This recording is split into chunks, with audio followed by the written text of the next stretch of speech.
I am Joshua Walz, and my Honors Academy project is Big Slurp, the plans I have. And for this project, I created an original EP.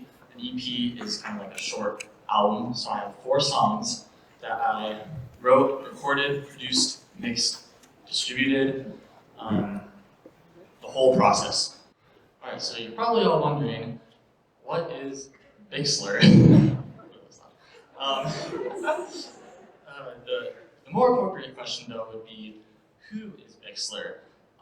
Big Slurp is my brothers and me. It's the artist name, the band name that we decided to come up with ourselves for our music-making endeavors.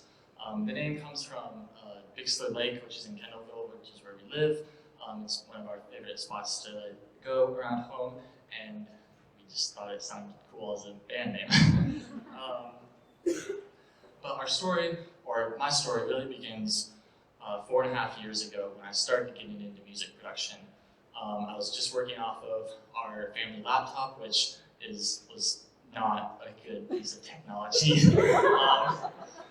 And I started writing songs, and it was mostly electronic instrumental music, because that was what was easiest to make with just the laptop that I had. And I uploaded them to YouTube in my spare time. And then about 1.5 years ago, my brothers and I invested in getting some basic recording equipment to kind of play around with and increase our music that way. And then Caleb talked about this some in his presentation, but with COVID a year ago, our church went online and they needed somebody to record the music for those services. And so my family and I volunteered for that, and we plunged into that project amidst online school. And that ended up being 4 songs a week, arranging them, recording them, producing them, all of those things. And that ended up being about 30 hours a week for me. But it was a really, really enjoyable process. We all enjoyed it, and so we kind of said to ourselves, hey, let's do this ourselves. Let's write some of our own music. We can do this and record it and release it. And it was around that time that I was trying to figure out what I wanted to do for my Honors Academy project. And so I was like, why don't I just connect the two and use the project to make this kind of dream happen? And so that's how Big Slurp was born. And our original plan was to do a full album with 10 plus songs, but we kind of quickly realized that that was a lot more than we could do in the time that we had. So we ended up with 4 songs and an EP, and the EP is titled The Plans I Have. And that's kind of a play on Jeremiah 29:11, because the songs focus on our plans, our sinful human plans, the way we want life to go, and how those are flawed. But ultimately, God, as it says in Jeremiah, has the perfect plan for our lives. So, to talk about the process of making one of these songs, the first step is writing. On the EP, I wrote 2 of the songs, and Caleb wrote the other 2 of the songs. And we would start usually with a seed idea that just popped into our heads, usually. That was usually a chord progression or a melody. And then we sat down, each of us with an instrument, and just expanded that idea across the different sections of the song, the verses, the choruses, etc. For lyric writing, there are a couple ways to do that. Some people like to write the lyrics first and then write the melody. Some people like to write the melody first and then the lyrics. And we like to write them both at the same time, because then they fit together perfectly. You don't have to mess with them to make them fit. We went through several different drafts for each song. For example, the first song of the EP is called Waning. I started that song sometime in July, I think, but I did not finish the lyrics and the melody. I didn't settle on that final version until sometime in January. So it can be quite a long process to get to the end product. Something that we wanted to focus on as our identity as Big Slurp, but putting through our songs, was keeping a central focus of faith. And the songs that we wrote are not worship songs. Don't probably want to sing them in church, not because they're like bad, but they are not worship songs per se. But each one takes a part of our faith and illustrates the role that our faith plays in our lives, because that is the most important thing to us, and we want the people people that listen to our music to have that and experience that. The second part of the process is arranging and recording. So arranging takes that single instrument and the vocal melody and the lyrics that we come up with in the writing process, and it expands it across many more instruments. And this determines the feel of the song. And the goal of the arrangement is to accentuate the message of the song. And so you have some considerations that you want to take into factor. Which instruments should be part of the instrumentation? What should those instruments play? What is the overall arc of the song that goes along with the message? And how can the arrangement maximize the song's effectiveness? So we start on that process by planning out mentally, just thinking about the song, thinking about, like I said, that arc, and getting a general feel for the direction of the song. Then we would usually record the main instrument and then start building the arrangement around that recording layers.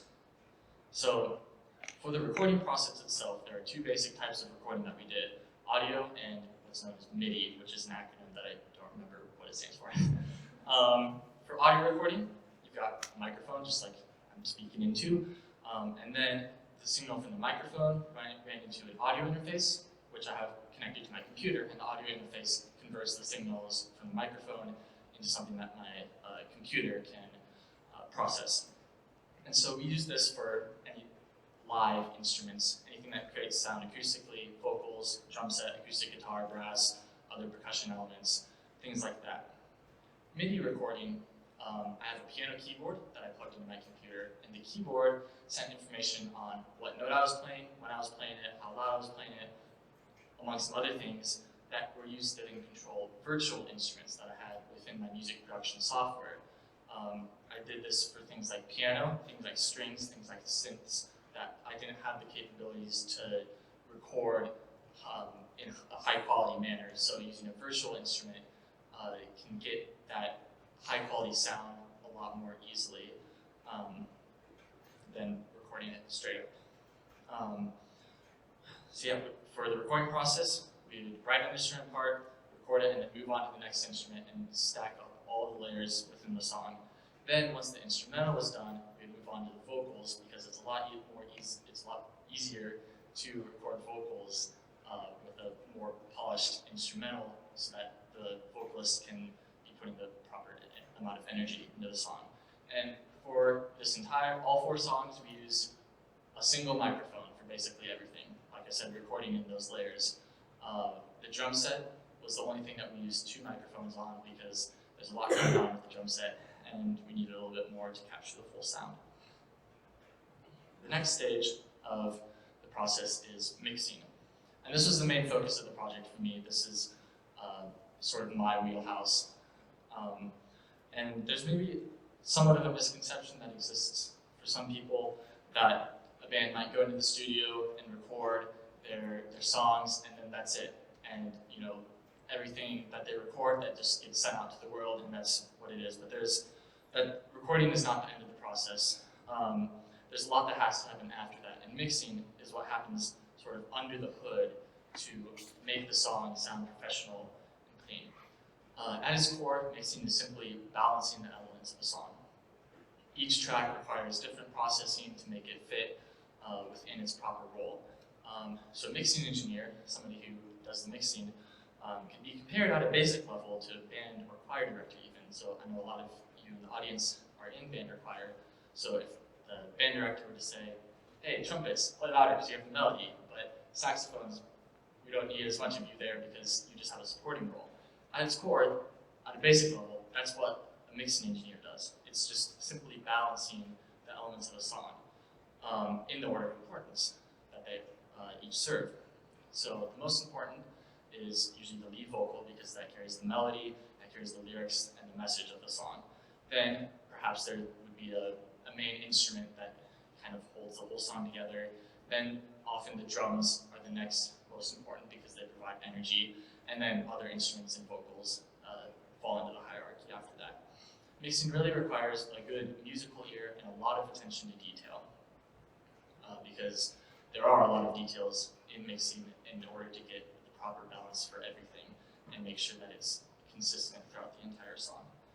So A mixing engineer uses a lot of different tools, but sort of the bread and butter of mixing involve these two tools: EQ, which stands for equalization, and compression. EQ affects volume across frequencies, and it's used to shape the tone of an instrument and create room for important elements. So you can see in that picture there's kind of a big graph in the middle. The x-axis is the frequency spectrum of sound, and the y-axis is the volume. And so that blue line there shows how different frequencies are made louder and quieter. So you can see in the middle, there's that dip down, which means frequencies in that region are made quieter. And something like that could be used then if this was a guitar track, for example. That dip would create room for the lead vocal, for example, and emphasize that without sacrificing the full range of the guitar. The second main tool is compression there, and this affects volume over time in relation to a set volume. It's used to make dynamics more consistent. For example, vocals especially are extremely dynamic things just because of the nature of the human voice. And so when mixing a song, you have to do a lot to them to make them come across clearly to the listener. Compression is also used to bring an element forward or push it back within the mix. And you can see there's also a graph there in the middle with the blue line that shows how once the volume of the instrument reaches a certain level, it's kind of rounded off and made quieter, and that evens out the dynamics. So there's a lot of technicality to mixing, but it's also a very creative and artistic thing.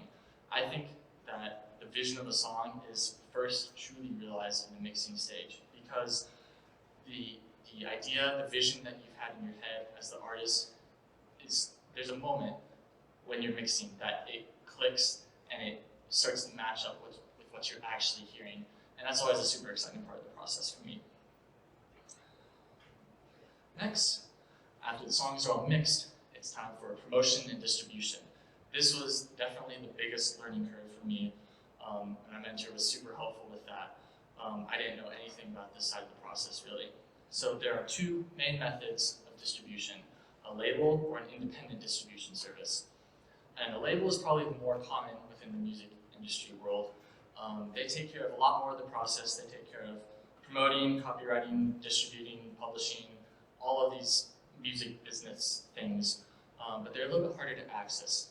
In order to have your music on a label, you have to get signed to the label, and what that means is you submit your music to the label company, and then they listen to it and they decide if they want to have your music as a part of their label. Then there are also independent services.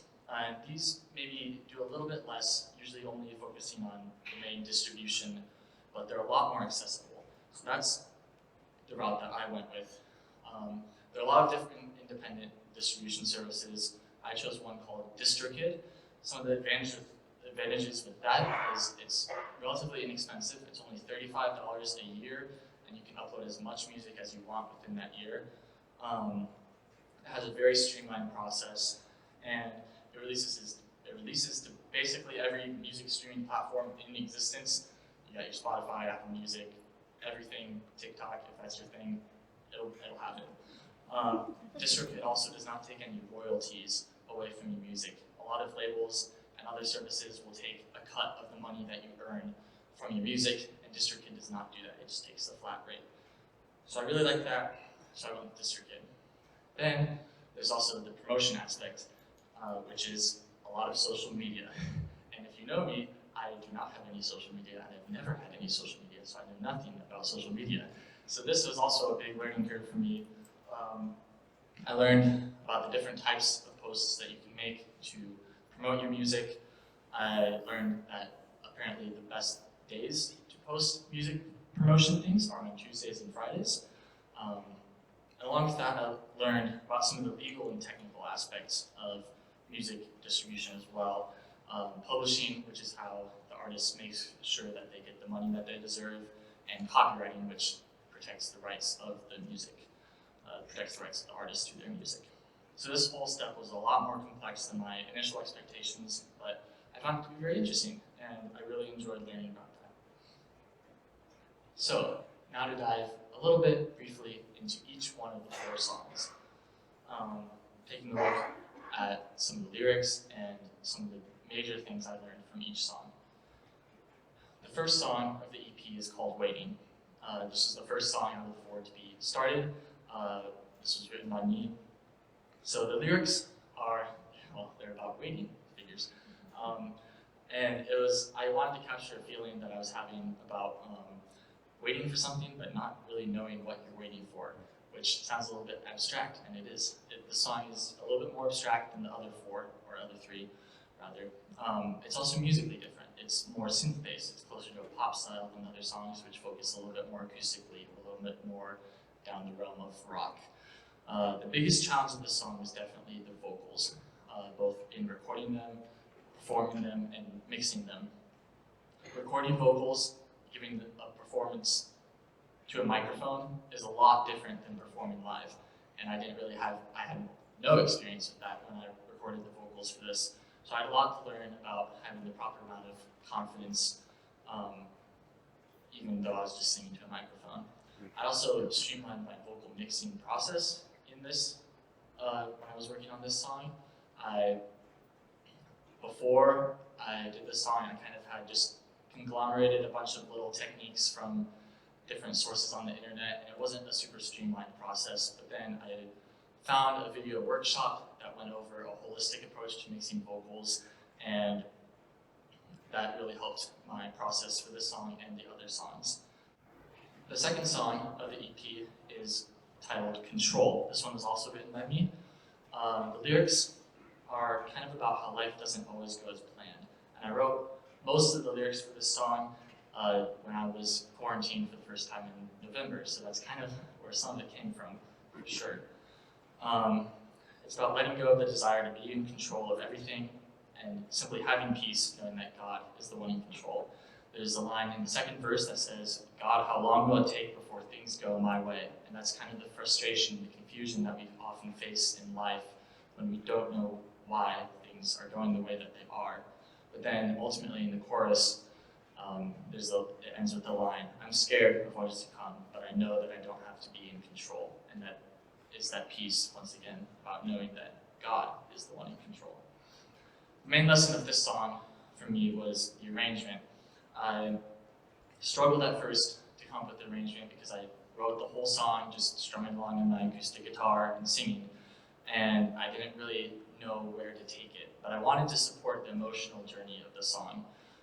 So it starts out light. It starts out with just the acoustic guitar, and then it builds a little bit throughout the first half. The piano comes in, some light strings, light percussion. But then at the bridge, it kind of shifts into a more intense feel. Some electric guitars come in. I record myself playing trombone to create some chords underneath of the arrangement to add a bit of a unique flavor to the song. And then right before the end, it backs back down to just the voice and the acoustic guitar, but then swells into the full instrumentation to reflect the full power of the emotions. And there are a lot of different subtle layers also in the arrangement that I did for this song. The strings that I mentioned, for example, are definitely a very background element, and they kind of control the dynamics of the song and push the dynamics along. There was a part of the piano track that I wanted to emphasize, that I wanted to bring it out more, so I took some bells and layered that, playing the same thing as the piano, just to have a little bit more brightness on those certain notes. All right. The third song is called Wandering Away, and Caleb wrote the lyrics and melody on this one. And it's up paired with the fourth and final song. So the lyrics on this one are kind of a poeticized version of the fall into sin, and it's applied to our own lives and how doing things our way separates us from God. The main lesson for me on this one was vocal layering. This song has 15 total vocal tracks, which is a lot more, which is more than any of the other songs, but you wouldn't necessarily guess that at first because it's a lot of subtle layers. Some of that number is for my own organization, but there is a point in the song where there are 7 different vocal lines playing at once. And they are just subtleties that add together for effect. There are a couple different harmony layers. There are some points where The melody is just doubled with another voice to add emphasis to the melody. I also emphasize the lyrics with the vocal arrangement in this song. There are a few points where I did that specifically. There's a line that says, "It's lonely up here, is anyone near?" And I added kind of an echo effect to simulate somebody calling out over a canyon, per se. There's a part where the lyrics are talking about whispered voices, and so I recorded myself singing the lyrics very whispery, and layered that in with the lead line. And then later in the bridge, there were a couple words that I wanted to emphasize for just more of a rhythmic effect, and so I actually recorded myself yelling the words into the microphone in the basement. I kind of tucked that underneath the lead line, and my mother was a little bit concerned about what was going on when I did that, but she came running downstairs. I was like, "No, I'm just recording the music, it's fine." So yeah, the fourth song is Dawn. This one was also written by Caleb. The lyrics are about hope and the promise of salvation. There's one line that's taken from John 16:33, which is his favorite Bible verse. That the line is, "Now take heart and have you peace, though these trials will not cease." This was the simplest song out of the EP. There were only 5 total tracks, just vocals, guitar, bass, trumpet, and piano. But this was a challenge, really, because we wanted it to have a raw, emotional feel, but it still had to sound clean and professional. This was a challenge with the vocal performance, in terms of getting the right performance with that raw emotion, but still sounding good. What I did for this song, or what I did for other songs, did not really work for this one, specifically in mixing the vocals. It made them way too intense, so I had to back that down and be a lot more gentle with it. I also did some special processing on the trumpet solo at the end. Nathan recorded that, and he did a really, really good job with having a super raw tone, but I did a couple more things with it to bring that out even more. And so I shaped the tone with EQ, like I talked about before. I made it more mellow. I took away some of the higher frequencies, some of the brightness, to just round out the sound more. And then I had a special effect plugin that emulated some of the characteristics of a vinyl record. So that added a bit of a vintage quality to it, a bit of warmth there. So those are the songs. And The Plans I Have releases on May 7th on all major streaming platforms, so you can catch it then. Also, you can follow our artist accounts on Instagram or Twitter at @BigSlur_music. Thank you.